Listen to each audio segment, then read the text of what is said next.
नींद नहीं आती है ये सोचकर क्या किया है हमने अपने देश के लिए। आज फिर सरहद पर बहा है खून मेरी नींद के लिए।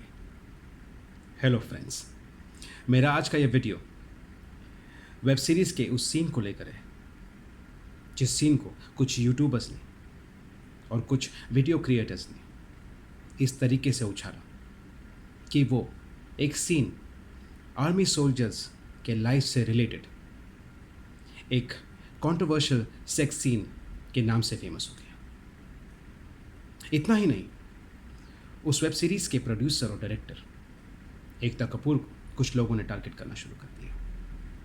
आखिर में जाकर एकता कपूर को सबसे माफ़ी मांगनी पड़ी। बात यहाँ तक नहीं रुकी, एकता कपूर को रेप और डेथ थ्रेट के मैसेजेस भी आने लगे। मेरा मानना यह है कि अगर कोई भी इंसान एक आर्मी के लिए अपने दिल में रिस्पेक्ट रखता है तो वो कभी भी किसी भी इंसान को नुकसान नहीं पहुंचा सकता, स्पेशली औरत को।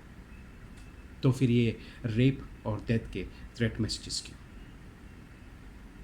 गलती कहीं ना कहीं हमारी है।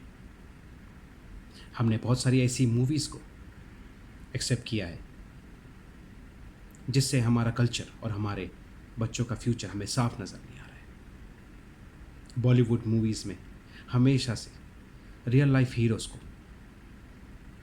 गलत तरीके से पोर्ट्रे करते आ रहे हैं, जैसे कि पुलिस वाले को हमेशा एक गुंडा ही बताया गया है, रिश्वतखोर बताया गया है।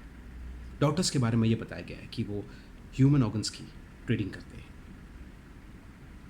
पॉलिटिशियंस के बारे में ये बताया गया है कि वो जनता का पैसा खाते हैं। स्टूडेंट्स को आजकल ये बताया जा रहा है कि पढ़ाई लिखाई छोड़कर टीचर के पीछे लग जाओ, अपने दिमाग में टीचर्स के लिए सेक्सुअल इंटेंशंस रखो।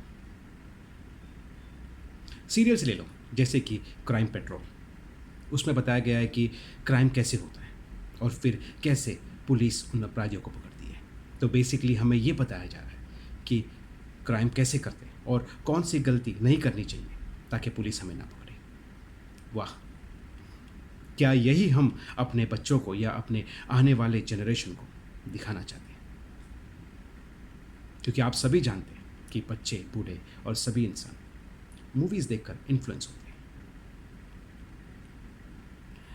क्या यही हम सब अपने बच्चों को दिखाकर उनको ये बताना चाहते हैं कि हिंदुस्तान में अगर आप ऐसे करोगे तो ही आप आगे बढ़ पाओगे?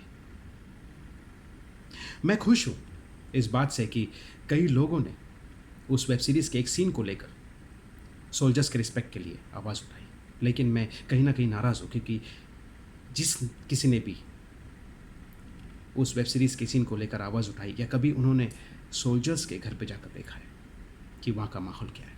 जब एक जवान शहीद होता है तो उनके घर का माहौल कैसा होता है। जब एक जवान शहीद होता है तो ना ही सिर्फ एक जवान बल्कि एक बूढ़ी माँ का बेटा, एक नई नवेली दुल्हन का पति और एक नन्हे से बच्चे का पिता भी शहीद होता है। क्या कभी किसी ने उन शहीद की फैमिली के लिए कभी कुछ करने का सोचा है?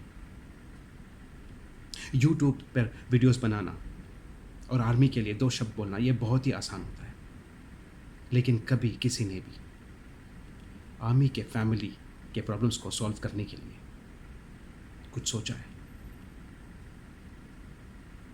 Coming back to soldiers again, we all respect soldiers a lot. हाल ही में मैंने एक वीडियो देखा जिसमें एक आर्मी सोल्जर अपने फैमिली के साथ छुट्टियां मना रहा था। उस सोल्जर का नाम लक्ष्मण है। उसकी माँ बीमार थी और वो लॉकडाउन के दौरान अपनी माँ की बीमारी की दवाई लेने के लिए घर से बाहर निकला। चेक पॉइंट पर कुछ पुलिस वालों ने उन्हें रोका और उनसे पूछताछ की।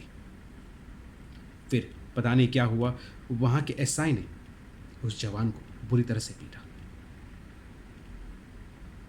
ज़रा सोचिए कि जो जवान अपने फैमिली की रक्षा नहीं कर पा रहा है वो देश की रक्षा क्या कर पाएगा?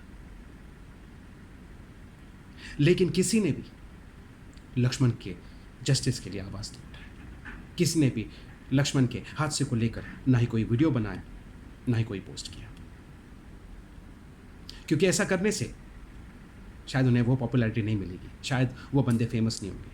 सिर्फ सेलिब्रिटीज, प्रोड्यूसर, डायरेक्टर्स, पॉलिटिशियन को टारगेट करके ही लाइक्स और शेयर्स मिलते हैं। ये डिजिटल वर्ल्ड ऐसा ही है।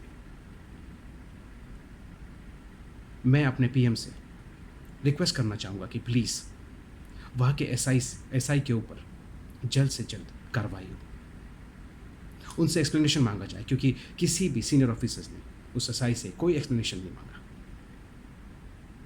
प्लीज़ जल्द से जल्द कार्रवाई हो और लक्ष्मण को इंसाफ मिले।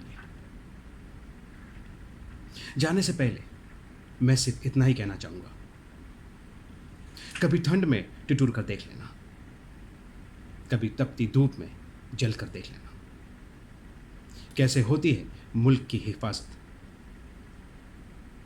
कभी सरहद पर चल के देख लेना। Thank you.